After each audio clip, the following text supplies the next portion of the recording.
How's it going, guys? So if you were anything like me whenever I got my Fuji X-T3, I was super excited because I knew how good the glass was that Fuji was putting out.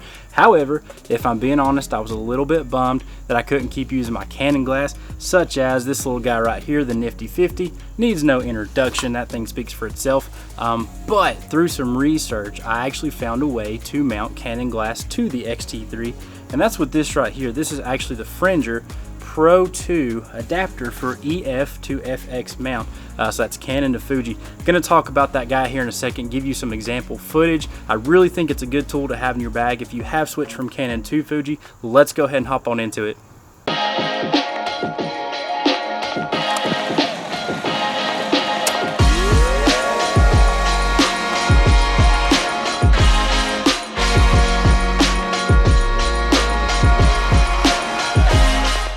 Alright guys, so we're back. Now before we look at the test footage, I wanted to mention a couple of things about the Fringer. Number one being the price. This thing brand new is about $350. I know that seems like a lot of money for such a small tool, but used they can be had for about $250 on KEH.com. I trust KEH, they have a great grading system. So $250, not that bad of an investment when you consider all of the features that this allows you to retain.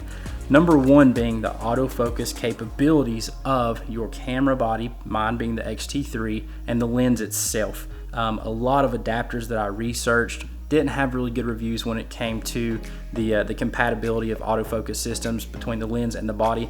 With this thing right here, I've had zero trouble when it comes to autofocusing on my X-T3. Now the reason that's important, whenever I'm using my 50mm on the glide cam, I cannot manual focus it. I have to trust the body of the X-T3, and I do, and I have to trust the 50mm on the Fringer. So far, it has not let me down when it comes to the autofocus, so I believe it's a great adapter for that sense. The second thing that I like about the Fringer is no different than my Fuji lenses. It actually has aperture control on the barrel itself. I really like that about Fuji. I like having the aperture right there on the barrel of the lens. So those are some things that I like about it, and talking about the price as well. Let's go ahead and look at some example shots that I took. Now, with these, I kept my camera on continuous autofocus. For the scenes that I'm in, I actually kept it on face tracking so that you could see how good the face tracking actually works with a Canon lens compared to my 18-55, the kit lens here. So let's go ahead and look at those. I also shot some random shots as well. We'll come back and I'll give some final thoughts.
Alright, so I hope that was helpful, guys, in making a decision on whether or not this Fringer is something that you would like to add to your tool bag. Personally, I love it. I know it's a little bit expensive considering what it is, but the things that it allows you to do and still use your old glass, that was the big thing for me. I love Canon glass. It's great. I love my Fuji glass too, but it's cool when you can use both. I don't have to buy a lot of new glass because I have what I need, really. So if you love this video, give me a like, give me a subscribe. If you hate it, give me a thumbs down. I'll take that too. But if you want to see more material in the future, please drop me a comment below. Let me know what you'd like to see. Hope you guys have a great rest of your day.